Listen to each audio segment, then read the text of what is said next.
नमस्कार दोस्तों, इस बार पाप मोचनी एकादशी 5 अप्रैल 2024 को है। मान्यता है कि इस दिन एकादशी व्रत के प्रभाव से जाने अनजाने में किए गए सभी पापों से मुक्ति मिल जाती है। इस दिन व्रत रखकर भगवान विष्णु की विधि विधान से पूजा की जाती है।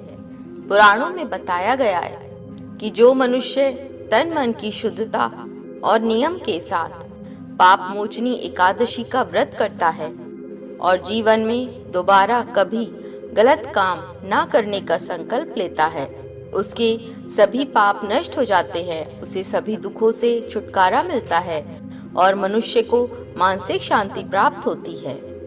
और अगर आप पूजा मुहूर्त, पूजा विधि, महत्व और चमत्कारी मंत्र जानना चाहते हैं तो हमने इस पर पहले ही एक वीडियो बनाया हुआ है जो आपको हमारे चैनल पर मिल जाएगा, तो उसको अवश्य देखें। और वीडियो शुरू करने से पहले सब लोग कमेंट में जय लक्ष्मी नारायण जरूर लिखें। तो आइए सुनाते हैं आपको पाप मोचनी एकादशी व्रत की कथा। महर्षि लोमश ने कहा, हे नृपति, चैत्र मास के कृष्ण पक्ष की एकादशी का नाम पाप मोचनी एकादशी है। उसके व्रत के प्रभाव से मनुष्यों के अनेक पाप नष्ट हो जाते हैं।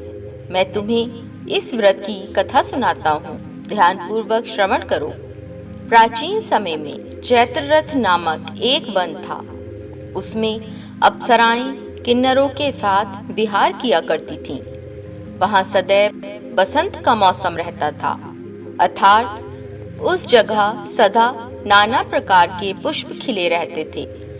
कभी गंधर्व कन्याएं विहार किया करती थीं, कभी देवेंद्र अन्य देवताओं के साथ क्रीड़ा किया करते थे।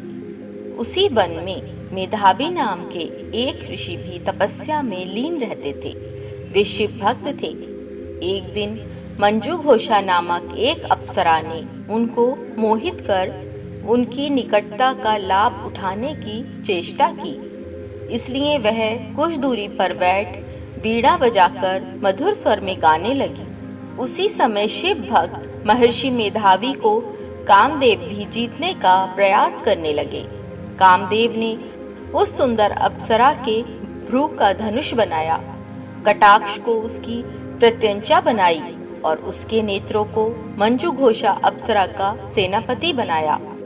इस तरह कामदेव अपने शत्रु भक्त को जीतने को तैयार हुआ। उस समय महर्षि मेधावी भी युवावस्था में थे और काफी हष्ट पुष्ट थे। उन्होंने यज्ञोपवीत तथा दंड धारण कर रखा था। वे दूसरे कामदेव के समान प्रतीत हो रहे थे।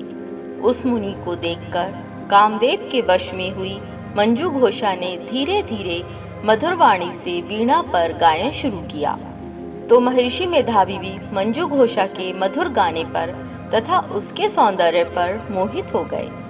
वह अप्सरा मेधावी मुनि को कामदेव से पीड़ित जानकर उनसे आलिंगन करने लगी। महर्षि मेधावी उसके सौंदर्य पर मोहित होकर शिव रहस्य को भूल गए और काम के वशीभूत होकर उसके साथ रमण करने लगे।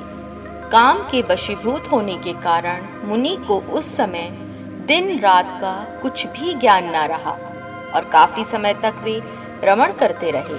तदुपरांत मंजू घोषा उस मुनि से बोली, हे ऋषिवर, अब मुझे बहुत समय हो गया है, अतः स्वर्ग जाने की आज्ञा दीजिए। अप्सरा की बात सुनकर ऋषि ने कहा, हे मोहिनी, संध्या को तो आई हो, प्रातःकाल होने पर चली जाना। ऋषि के ऐसे वचनों को सुनकर अप्सरा उनके साथ रमण करने लगी। इसी प्रकार दोनों ने साथ साथ बहुत समय बिताया। मंजू घोषा ने एक दिन ऋषि से कहा, हे विप्र, अब आप मुझे स्वर्ग जाने की आज्ञा दीजिए। मुनि ने इस बार भी वही कहा, हे रूपसी, अभी ज्यादा समय व्यतीत नहीं हुआ है, कुछ समय और ठहरो। मुनि की बात सुन अप्सरा ने कहा, हे ऋषिवर, आपकी रात तो बहुत लंबी है। आप स्वयं ही सोचिए कि मुझे आपके पास आए कितना समय हो गया। अब और ज्यादा समय तक ठहरना क्या उचित है?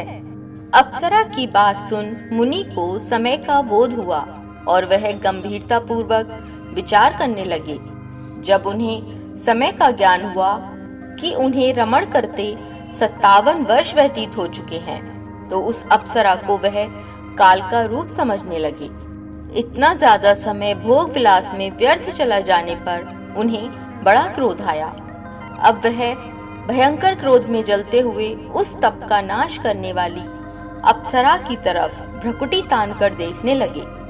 क्रोध से उनके अधर कांपने लगे और इंद्रियां बेकाबू होने लगी। क्रोध से थरथराते स्वर में मुनि ने उस अप्सरा से कहा, मेरे तप को नष्ट करने वाली दुष्टा, तू महापापिन और बहुत ही दुराचारिणी है। तुझ पर धिक्कार है। अब तू मेरे श्राप से पिशाचिनी बन जा। मुनि के क्रोधयुक्त शाप से वह अप्सरा पिशाचिनी बन गई। ये देख वह व्यथित होकर बोली, हे ऋषिवर, अब मुझ पर क्रोध त्याग कर प्रसन्न होइए और कृपा करके बताइए कि इस शाप का निवारण किस प्रकार होगा। विद्वानों ने कहा है, साधुओं की संगत अच्छा फल देने वाली होती है और आपके साथ तो मेरे बहुत वर्ष व्यतीत हुए हैं। अतः अब आप मुझ पर प्रसन्न हो जाइए, अन्यथा लोग कहेंगे कि एक पुण्य आत्मा के साथ रहने पर मंजू घोषा को पिशाचिनी बनना पड़ा। मंजू घोषा की बात सुनकर मुनि को अपने क्रोध पर अत्यंत ग्लानि हुई, साथ ही अपनी अपकीर्ति का भय भी हुआ। अतः पिशाचिनी बनी मंजू घोषा से मुनि ने कहा, तूने मेरा बड़ा बुरा किया है, किंतु फिर भी मैं तुझे इस श्राप से मुक्ति का उपाय बतलाता हूँ। चैत्र मास के कृष्ण पक्ष की जो एकादशी है, उसका नाम पाप मोचिनी है। उस एकादशी का उपवास करने से तेरी पिशाचिनी की देह से मुक्ति हो जाएगी। ऐसा कहकर मुनि ने उसको व्रत का सब विधान समझा दिया। फिर अपने पापों का प्रायश्चित करने के लिए वे अपने पिता च्यवन ऋषि के पास गए। च्यवन ऋषि ने अपने पुत्र मेधावी को देखकर कहा, हे पुत्र, ऐसा क्या किया है तूने कि तेरे सभी तप नष्ट हो गए हैं, जिससे तुम्हारा समस्त तेज मलिन हो गया है। मेधावी मुनि ने लज्जा से अपना सिर झुकाकर कहा, पिताश्री, मैंने एक अप्सरा से रमण करके बहुत बड़ा पाप किया है।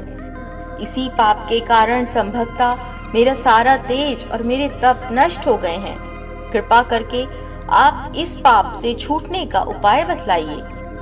ऋषि ने कहा, हे पुत्र, तुम चैत्र माह के कृष्ण पक्ष की पाप मोचिनी एकादशी का विधि तथा भक्ति पूर्वक उपवास करो। इससे तुम्हारे सभी पाप नष्ट हो जाएंगे। अपने पिता च्यवन ऋषि के वचनों को सुनकर मेधावी मुनि ने पाप मोचिनी एकादशी का विधि पूर्वक व्रत किया।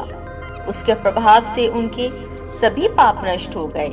मंजू घोषा अप्सरा भी पाप मोचिनी एकादशी का उपवास करने से पिशाचिनी की देह से छूट गई और पुनः अपना सुंदर रूप धारण कर स्वर्गलोक को चली गई। लोमश मुनि ने कहा, हे राजन, इस पाप मोचिनी एकादशी के व्रत प्रभाव से समस्त पाप नष्ट हो जाते हैं।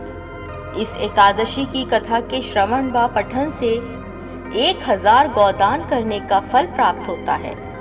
इस उपवास के करने से ब्रह्म हत्या करने वाले, स्वर्ण चुराने वाले, मदपान करने वाले, अगम्यागमन करने वाले आदि भयंकर पाप भी नष्ट हो जाते हैं और अंत में भक्तों को स्वर्गलोक की प्राप्ति होती है। ओम श्री लक्ष्मी नारायणाय नमः। अगर आपको हमारी वीडियो अच्छी लगी हो तो चैनल को सब्सक्राइब करें, वीडियो को लाइक करें और शेयर करें। धन्यवाद।